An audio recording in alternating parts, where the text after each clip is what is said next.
নমস্কার, শুরু করতে চলেছি শিল্পায়ন গল্প ক্যাফের নিবেদন অবনীন্দ্রনাথ ঠাকুরের রাজকাহিনীর প্রথম পর্ব অবলম্বনে নাটক শিলাদিত্য। অবনীন্দ্রনাথ ঠাকুর 7ই আগস্ট 1871 সালে জোড়াসাঁকোর ঠাকুর বাড়িতে জন্মগ্রহণ করেন। স্বয়ং রবীন্দ্রনাথ ঠাকুর ছিলেন অবনীন্দ্রনাথ ঠাকুরের কাকু। অবনীন্দ্রনাথ ঠাকুর একজন খ্যাতিমান চিত্রশিল্পী, নন্দনতাত্ত্বিক ও লেখক। তাঁর প্রকাশিত গ্রন্থগুলির মধ্যে উল্লেখযোগ্য হল শকুন্তলা, ক্ষীরের পুতুল, রাজকাহিনী, ভারত শিল্প, নালক, বুড়ো আংলা ইত্যাদি। তাঁর রাজকাহিনীর গল্পগুলিতে ইতিহাসের ঘুমন্ত পাতা থেকে জীবন্ত করে তুলে এনেছেন রাজস্থানের মরুপ্রান্তরকে। শুরু হচ্ছে অবনীন্দ্রনাথ ঠাকুরের রাজকাহিনীর প্রথম পর্ব অবলম্বনে আজকের নাটক শিলাদিত্য। নাটকের সামগ্রিক বিন্যাস, পরিকল্পনা ও নির্দেশনায় সত্যনারায়ণ মিত্র। পোস্টার এডিট, আবহ নির্মাণ ও সম্পাদনায় সৌভিক বেজ। প্রযোজনায় টিম শিল্পায়ন। কাহিনীর সূত্রধর সৌভিক বেজ। এছাড়া বিভিন্ন ভূমিকায় সত্যনারায়ণ মিত্র, তনুশ্রী দাস, মহাশ্বেতা মিত্র, সুরাজ বেজ ও সৌরভ বেজ।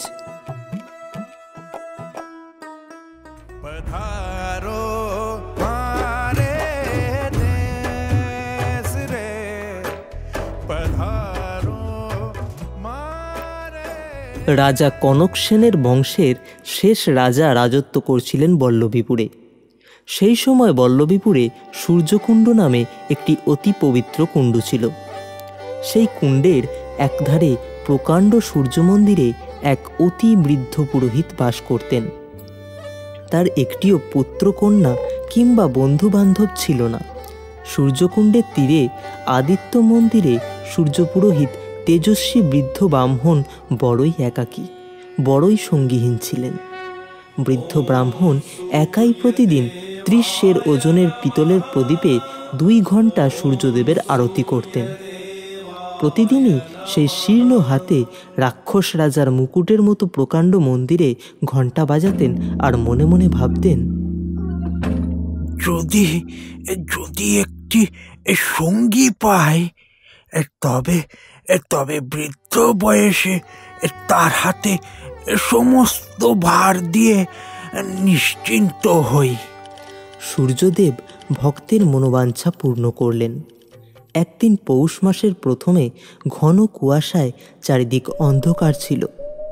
সূর্যদেব অস্ত গেছেন।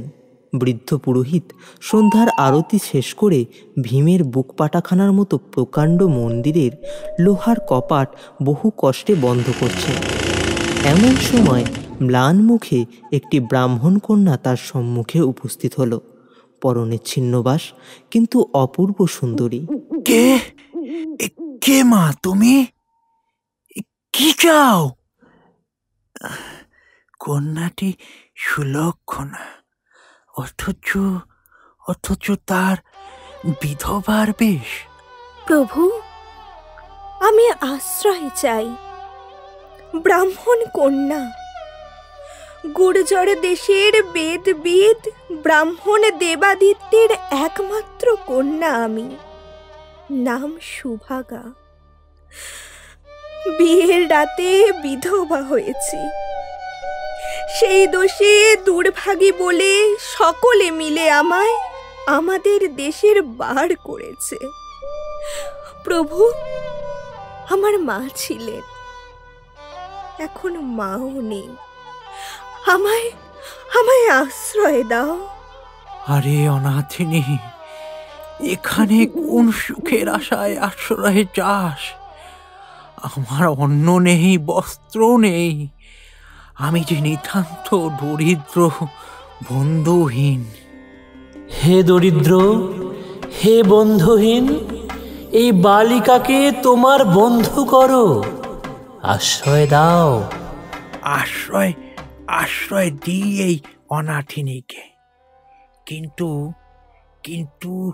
যে মন্দিরে 80 বছর ধরে একা এই সূর্যদেবের পূজা করলেম, আজ শেষ দশায় আবার কার হাতে তার পূজার ভার দিয়ে নিশ্চিত হই। ব্রাহ্মণ ইতস্তত করতে লাগলেন। তখন সহসা সন্ধ্যার সমস্ত অন্ধকার ভেদ করে পৃথিবীর পশ্চিম পার থেকে এক বিন্দু সূর্যের আলো সেই দুঃখিনী বালিকার মুখখানিতে এসে পড়ল। ভগবান আদিত্যদেব যেন নিজের হাতে দেখিয়ে দিলেন, এই আমার সেবাদাসী, হে আমার প্রিয় ভক্ত, এই বালিকাকে আশ্রয় দাও, যেন চিরদিন এই দুঃখিনী বিধবা আমার সেবায় নিযুক্ত থাকে। হে কাশ্যপেয়ম, তোমার ইচ্ছাই পূর্ণ হোক। ব্রাহ্মণের কন্যা সুভাগা তোমার সেবায় নিযুক্ত হোক। তারপরে কতদিন কেটে গেল। সুভাগা তখন মন্দিরের সমস্ত কাজই শিখেছেন। কেবল কোমল হাতে দৃশ্যের ওজনের সেই আরতির প্রদীপটা কিছুতেই তুলতে পারলেন না বলে আরতির কাজটা বৃদ্ধকেই করতে হতো। একদিন সুভাগা দেখলেন বৃদ্ধ ব্রাহ্মণের জীর্ণ শরীর যেন ভেঙে পড়েছে, আরতির প্রদীপ শীর্ণ হাতে টলে পড়ছে। সেই দিন সুভাগা বল্লভীপুরের বাজারে গিয়ে 1 সের ওজনের একটি ছোট প্রদীপ নিয়ে এসে বললেন, পিতা, আজ সন্ধ্যার সময় এই প্রদীপে সূর্যদেবের আরতি করুন। মারে, সকালে সকালে যে প্রদীপে দেবতার আরতি আরম্ভ করেছি, সন্ধ্যাতেও সেই প্রদীপে দেবতার আরতি করা চাই। যে নতুন প্রদীপ তুলে রাখ মা, কাল নতুন দিনে নতুন প্রদীপে সূর্যদেবের আরতি হবে। সেই দিন ঠিক দ্বিপ্রহরে সূর্যের আলোয় যখন সমস্ত পৃথিবী আলোময় হয়ে গেছে, সেই সময় ব্রাহ্মণ সুভাগাকে সূর্য মন্ত্র শিক্ষা দিলেন।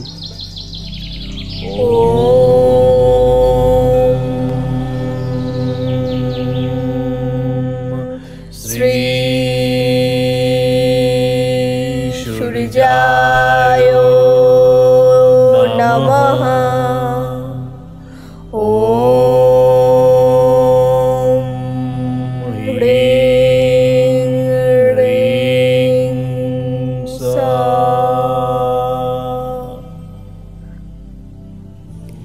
যে মন্ত্রের গুণে সূর্যদেব স্বয়ং এসে ভক্তকে দর্শন দেন, যে মন্ত্র জীবনে একবার ছাড়া 2 বার উচ্চারণে নিশ্চয় মৃত্যু। তারপর সন্ধিক্ষণে সন্ধ্যার অন্ধকারে আরতি শেষে নিভন্ত প্রদীপের মতো ব্রাহ্মণের জীবন প্রদীপ ধীরে ধীরে নিভে গেল। সূর্যদেব সমস্ত পৃথিবী অন্ধকার করে অস্ত গেলেন। সুভাগা একলা হয়ে পড়লেন। প্রথম দিন কতক সুভাগা বৃদ্ধের জন্য কেঁদে কেঁদে কাটালেন। তারপর দিন কতক নিজের হাতে জঙ্গল পরিষ্কার করে মন্দিরের চারিদিকে ফলের গাছ, ফুলের গাছ লাগাতেই কেটে গেল। শেষে সুভাগার হাতে আর কোনো কাজ রইল না। তখন তিনি সেই ফলের বাগানে ফুলের মালঞ্চে একা একাই ঘুরে বেড়াতেন। গাছের তলায় সবুজ ঘাসে নানা রঙের কাপড় পরে ছোট ছোট ছেলে মেয়ে খেলে বেড়াতো। দেখতে দেখতে সুভাগার দিনগুলো আনমনে কেটে যেত। ক্রমে বর্ষা এসে পড়ল। চারিদিকে কালো মেঘের ঘটা, বিদ্যুতের ছটা। সুভাগা তখন সেই ধারা শ্রাবণে একা বসে বসে বাপ মায়ের কথা, শ্বশুর শাশুড়ির নিষ্ঠুরতা আর বিয়ের রাত্রে সুন্দর বরের হাসি মুখের কথা মনে করে কাঁদতে লাগলেন। আর মনে মনে ভাবতে লাগলেন, হায়, এই নির্জনে সঙ্গীহীন বিদেশে কেমন করে সারা জীবন একা কাটাবো। হরিণের চোখের মতো সুভাগার কালো কালো 2টি বড় বড় চোখ অশ্রুজলে ভরে উঠল। তিনি পূবে দেখলেন অন্ধকার, পশ্চিমে অন্ধকার, উত্তরে দক্ষিণে চারিদিকে অন্ধকার। এমনই অন্ধকারে একদিন এই মন্দিরে আশ্রয় নিয়েছিলাম। আজও সেদিনের মতো অন্ধকার, সেই বাদলার হাওয়া, সেই নিঃশব্দ প্রকাণ্ড সূর্য মন্দির। কিন্তু হায়, কোথায় কোথায় আজ বৃদ্ধ ব্রাহ্মণ পিতা, যিনি সেই দুর্দিনে এই অনাথিনী অভাগিনীকে আশ্রয় দিয়েছিলেন? সুভাগার কালো চোখ থেকে দুটি ফোঁটা জল দুই বিন্দু বৃষ্টির মতো অন্ধকারে ঝরে পড়ল। সুভাগা মন্দিরের সমস্ত দুয়ার বন্ধ করে প্রদীপ জ্বালিয়ে ঠাকুরের আরতি করলেন। তারপর কি জানি কি মনে করে সুভাগা সেই সূর্যমূর্তির সম্মুখে ধ্যানে বসলেন। ক্রমে সুভাগার দুটি চক্ষু স্থির হয়ে এলো। সুভাগার মনে আর কোনো শোক নেই, কোনো দুঃখ নেই। তার মনে অন্ধকার যেন সূর্যের তেজে ছিন্ন ভিন্ন হয়ে গেছে। সুভাগা ধীরে ধীরে ভয়ে ভয়ে বৃদ্ধ ব্রাহ্মণের কাছে শেখা সেই সূর্যমন্ত্র উচ্চারণ করলেন। ও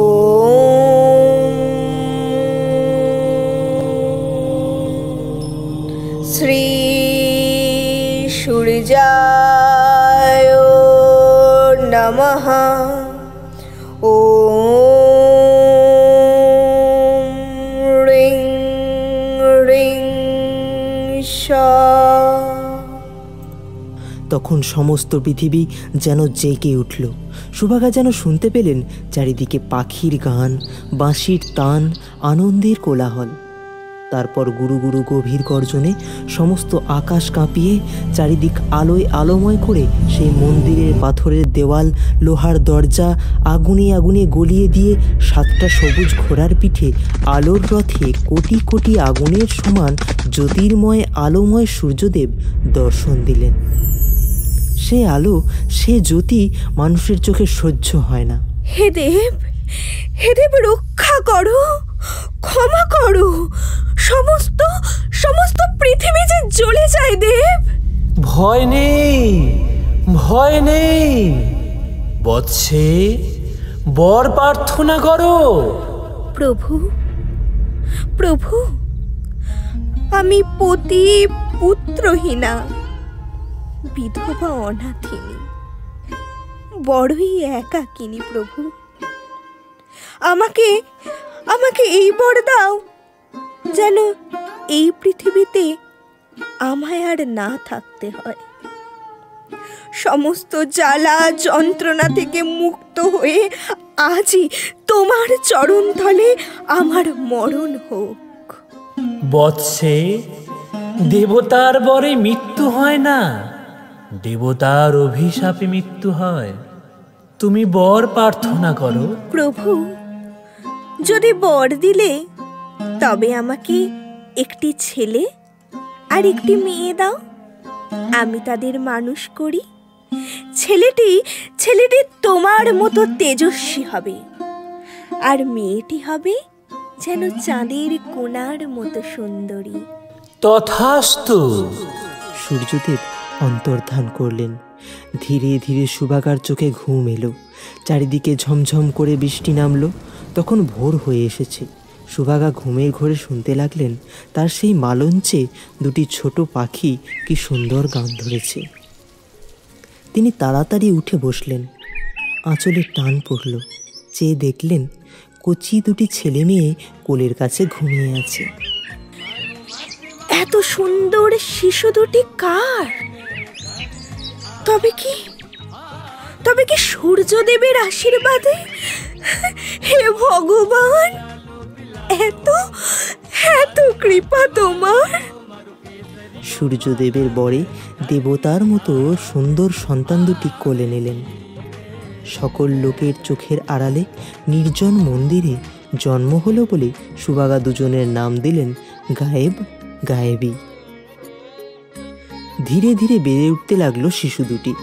সুভাগা দেখলেন গায়েবের মুখে সূর্যের আলো ক্রমেই ফুটে উঠতে লাগলো, আর গায়েবের কালো চুলে চাঁদের জ্যোৎস্না।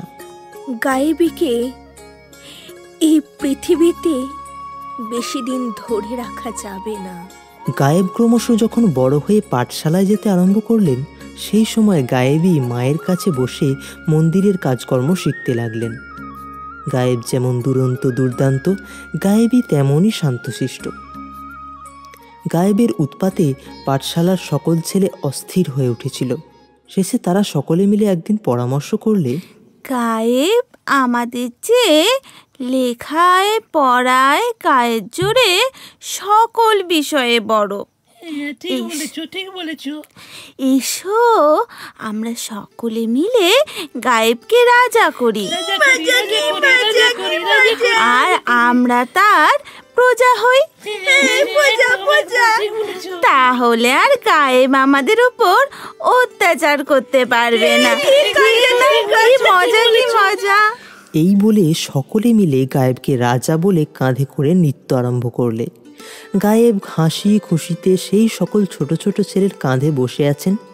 এমন সময়ে একটি খুব ছোট্ট ছেলে বলে উঠল, আমি রাজার পূজারি, মন্ত্র পড়ে গায়েবকে রাজ টিকা দেব।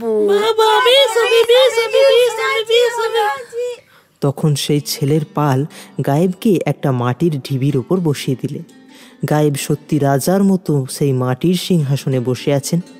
এমন সময় সেই ছোট ছেলেটি তার কপালের তিলক টেনে দিয়ে বললে, গায়েব, তোমার নাম জানি, বলো তোমার মায়ের নাম কি, বাপের নাম কি?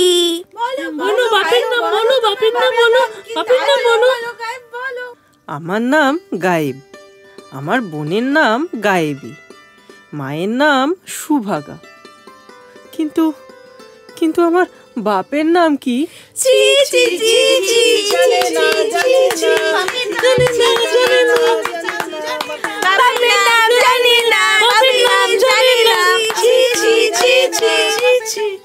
গায়েব জানেন না যে তিনি সূর্যদেবের বরপুত্র। নাম বলতে পারলেন না, লজ্জায় অধোবদন হলেন। চারিদিকে ছেলের পাল হো হো করে হাততালি দিতে লাগলো। লজ্জায় গায়েবের মুখ লাল হয়ে উঠল। তখন এক পদাঘাতে সেই মাটির সিংহাসন চূর্ণ করে চর চাপড়ে ছোট ছেলেদের ফোলা গাল বেশি করে ফুলিয়ে রাগে কাঁপতে কাঁপতে গায়েব একেবারে দেব মন্দিরে উপস্থিত হলেন। সুভাগা গায়েবীর হাতে পিতলের একটি ছোট প্রদীপ দিয়ে কেমন করে সূর্যদেবের আরতি করতে হয় শিখিয়ে দিচ্ছিলেন। এমন সময় ঝড়ের মতো গায়েব এসে পিতলের প্রদীপটা কেড়ে নিয়ে টান মেরে ফেলে দিলেন। নিরেট পিতলের প্রদীপ পাথরের দেওয়ালে লেগে ঝনঝন শব্দে চুরমার হয়ে গেল। সেই সঙ্গে সূর্যদেবের মূর্তি আঁকা একখানা কালো পাথর সেই দেওয়াল থেকে খসে পড়ল।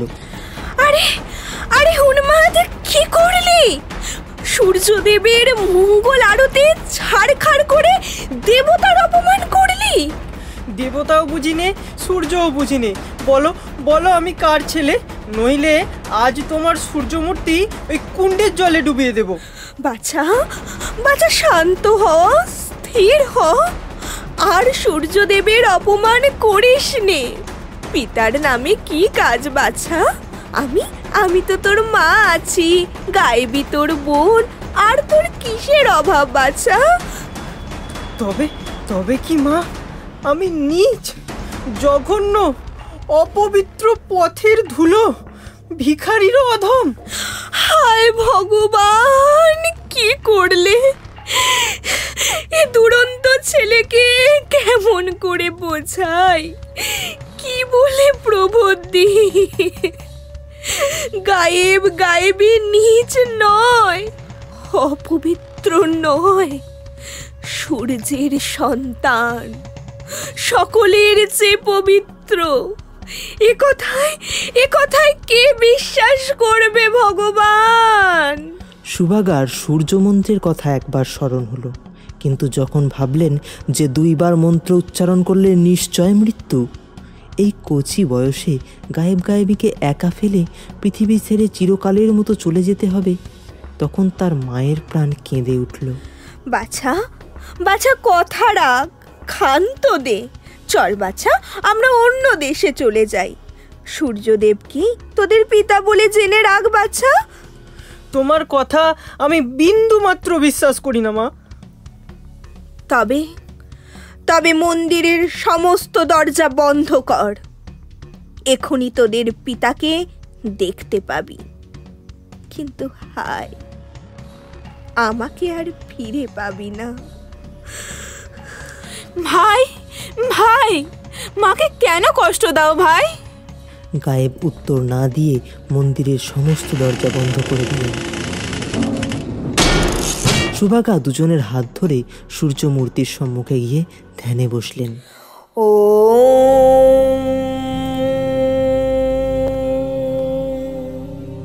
শ্রী সূর্যায় নমঃ। ও রিং রিং সা। সূর্যদেব দর্শন দিলেন। সমস্ত মন্দির যেন রক্তের স্রোতে ভাসিয়ে প্রচণ্ড মূর্তিতে দর্শন দিলেন।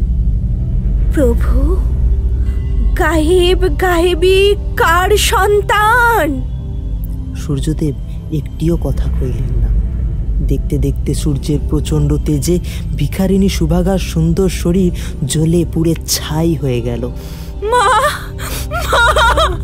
মা, তুমি কোথায়?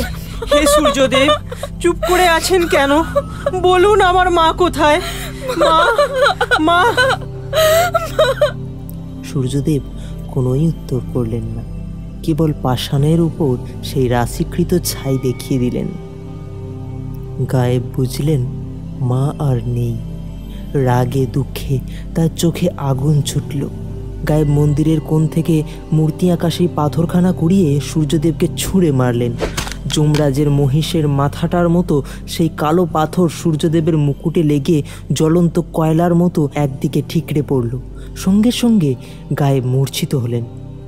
অনেকক্ষণ পরেই গায়েব যখন জেগে উঠলেন, তখন সূর্যদেব অন্তর্ধান করেছেন। মাথার কাছে শুধু গায়েবই বসে আছে। সূর্যদেব কোথায়? আমার মা কোথায় গায়েবী? শান্ত হও ভাই। এই নাও আদিত্যশিলা। এই পাথর তুমি যার উপর ফেলবে তার নিশ্চয় মৃত্যু। সূর্যদেব এটি তোমায় দিয়ে গেছেন আর বলেছেন তুমি তারই ছেলে। আজ থেকে তোমার নাম হলো শিলা আদিত্য। তোমার বংশ সূর্য বংশ নাম নিয়ে পৃথিবী শাসন করবে। আর তুমি মনে মনে ডাকলেই ওই সূর্যকুণ্ড থেকে 7টি ঘোড়ার পিঠে সূর্যের রথ তোমার জন্য উঠে আসবে। রথের নাম সপ্তাশ্ব রথ। যাও ভাই, সপ্তাশ্ব রথে আদিত্যশিলা হাতে পৃথিবী জয় করে এসো। কিন্তু তোকে কোথায় রেখে যাব বোন? ভাই, আমাকে এই মন্দিরে বন্ধ রেখে যাও। আমি বাগানের ফল, কুণ্ডের জল খেয়ে জীবন কাটাবো। তারপর তুমি যখন রাজা হবে, আমায় এই মন্দির থেকে রাজবাড়িতে নিয়ে যেও। গায়েব মহা আনন্দে গায়েবীকে সেই মন্দিরে বন্ধ রেখে 7 ঘোড়ার রথে পৃথিবী জয় করতে চলে গেলেন। আর গায়েবী সেই রাশিকৃত ছাই সূর্যকুণ্ডের জলে ঢেলে দিয়ে, মা, মা গো, কোথায় গেলে মা? আমাদের ছেড়ে কোথায় গেলে? সেদিন গভীর রাত্রে যখন আকাশে তারা ছিল না, পৃথিবীতে আলো ছিল না, সেই সময় হঠাৎ সূর্য মন্দির ঝনঝন শব্দে একবার কেঁপে উঠল। তারপর 80 মণ কালো পাথরের প্রকাণ্ড সূর্যমূর্তিকে নিয়ে আর ননির পুতুলের মতো সুন্দরী গায়েবীকে নিয়ে আধখানা মন্দির ক্রমে মাটির নিচে চলে যেতে লাগলো। গায়েবী প্রাণপণে পালাবার চেষ্টা করলে। কি ভয়ঙ্কর! তবে তবে কি প্রলয় সৃষ্টি হলো? গায়েব, গায়েব, রক্ষা করো ভাই, রক্ষা করো। হে ভগবান, হে সূর্যদেব, রক্ষা করো আমায়, রক্ষা করো। অজ্ঞান হয়ে পড়ল। তারপর সব শেষ, সব আকার। কতদিন চলে গেছে। গায়েব সেই থেকে সৈন্য সংগ্রহ করে রাজ্যের পর রাজ্য জয় করে শেষে বল্লভীপুরের রাজাকে সেই আদিত্যশিলা দিয়ে সম্মুখ যুদ্ধে সংহার করে শিলাদিত্য নাম নিয়ে রাজসিংহাসনে বসে পাঠশালার সঙ্গীদের কাউকে মন্ত্রী, কাউকে বা সেনাপতি করে যত নিষ্কর্মা বুড়ো কর্মচারীদের তাড়িয়ে দিলেন। তারপর উলুধ্বনির শঙ্খধ্বনির মাঝখানে শিলাদিত্য চন্দ্রাবতী নগরের রাজকন্যা পুষ্পবতীকে বিয়ে করে শ্বেত পাথরের শয়ন মন্দিরে বিশ্রাম করতে গেলেন। ক্রমে রাত্রি যখন গভীর হলো, কোনো দিকে সারা শব্দ নেই, মাথার শিয়রে সোনার প্রদীপ নিভো নিভো হয়েছে, সেই সময় শিলাদিত্য তার ছোট বোন গায়েবীর কচি মুখখানি স্বপ্নে দেখলেন। তার মনে হলো যেন অনেক অনেক দূর থেকে সেই মুখখানি তার দিকে চেয়ে আছে, আর সেই সূর্য মন্দিরের দিক থেকে কে যেন ডাকছে, ভাই রে, ভাই রে, ভাই রে। গায়েবী, গায়েবী, গায়েবী, কোথায় তুই? বোন আমার, কোথায় তুই গায়েবী? একি, একি, তবে কি আমি স্বপ্ন দেখছিলাম? সূর্যদেব উদিত হয়েছেন পূর্ব আকাশে। সারথি, সারথি, রথ প্রস্তুত করো। সেনাপতি, তুমিও সৈন্য সামন্ত নিয়ে প্রস্তুত হও। তিনি তৎক্ষণাৎ রথে চড়ে সৈন্য সামন্ত নিয়ে সূর্য মন্দিরে উপস্থিত হলেন। দেখলেন ভীমের বর্ম দুখানার মতো মন্দিরের দুখানা কপাট একেবারে বন্ধ। কত কালের লতাপাতা সেই মন্দিরের দুয়ার যেন লোহার শেকলে বেঁধে রেখেছে। শিলাদিত্য নিজের হাতে সেই লতাপাতা সরিয়ে মন্দিরের দুয়ার খুলে ফেললেন। দিনের আলো পেয়ে এক ঝাঁক বাদুড় ঝটাপট করে খোলা দরজা দিয়ে বেরিয়ে এলো। শিলাদিত্য মন্দিরে প্রবেশ করলেন। গায়েবী, গায়েবী, গায়েবী, কোথায়, কোথায় গায়েবী? এ কি, মন্দিরের ভিতর এত অন্ধকার কেন?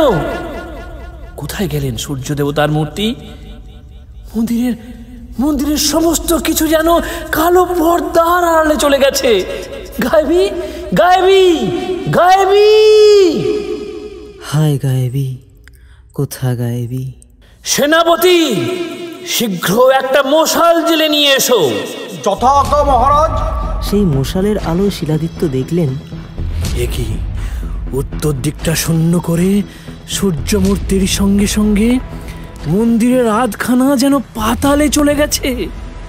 কেবল কালো পাথরের 7টা ঘোড়ার মুন্ডু বাসকির ফনার মতো মাটির ওপরে জেগে আছে। গায়েবী, গায়েবী, গায়েবী, আমার বোন, কোথায় তুই গায়েবী? উত্তর দে একবার গায়েবী, বোন আমার, উত্তর দে গায়েবী, গায়েবী। তার সেই করুণ সুর সেই অন্ধকার গহ্বরে ঘুরে ফিরে ক্রমে দূর থেকে দূরে পাতালের মুখে চলে গেল। গায়েব নিঃশ্বাস ফেলে রাজমন্দিরে ফিরে এলেন। সেই দিন রাজ আজ্ঞায় রাজকর্মকারেরা পুরো সোনার পাত দিয়ে সেই প্রকাণ্ড মন্দির আগাগোড়া মুড়ে দিতে লাগলো। শিলাদিত্য সেই মন্দিরে আর অন্য মূর্তি প্রতিষ্ঠা করলেন না। সেই অন্ধকার গহ্বর থেকে সূর্যের ঘোড়াগুলি যেমন আধখানা জেগেছিল তেমনই রইল। তারপর শিলাদিত্য পাহাড় কেটে শ্বেত পাথর আনিয়ে সূর্যকুণ্ডের চারিদিক সুন্দর করে বাঁধিয়ে দিলেন। যখনই কোনো যুদ্ধ উপস্থিত হয়, শিলাদিত্য সেই সূর্যকুণ্ডের তীরে সূর্যের উপাসনা করতেন। ওম হ্রাম হ্রিম হ্রাম সূর্যায় নমঃ। ওম জবাকুসুম শঙ্কাশং কশ্যপেয়ং মহাদুতিম তমোরিম সর্বপাপগ্ন প্রণতস্মি দিবাকরম। তখনই তার জন্য সপ্তাশ্ব রথ জল থেকে উঠে আসত। শিলাদিত্য সেই রথে যখন যে যুদ্ধে গিয়েছেন সেই যুদ্ধই তার জয় হয়েছে।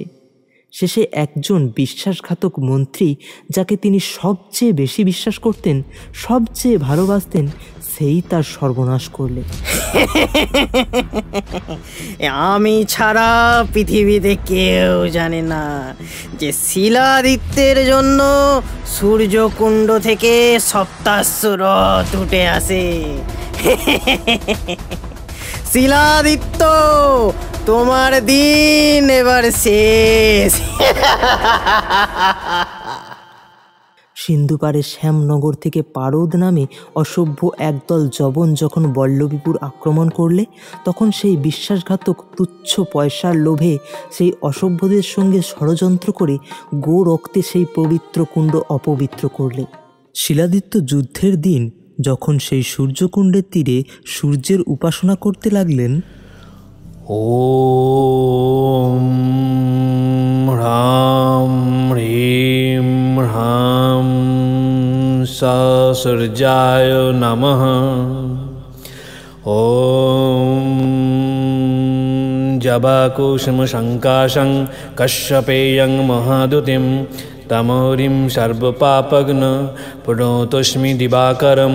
আগেকার মতো নীল জল ভেদ করে দেবরথ উঠে এলো না। শিলাদিত্য 7টা ঘোড়ার 7টা নাম ধরে বারবার ডাকলেন, কিন্তু হায়, কুণ্ডের জল যেমন স্থির তেমনই রইল। শিলাদিত্য হতাশ হয়ে রাজরথে শত্রুর সম্মুখে উপস্থিত হলেন, কিন্তু সেই যুদ্ধেই তার প্রাণ গেল। সমস্ত দিন যুদ্ধের পর সূর্যদেবের সঙ্গে সঙ্গে সূর্যের বরপুত্র শিলাদিত্য অস্ত গেলেন। বিধর্মী শত্রু সোনার মন্দির চূর্ণ করে পল্লবীপুর ছাড়খাড় করে চলে গেল।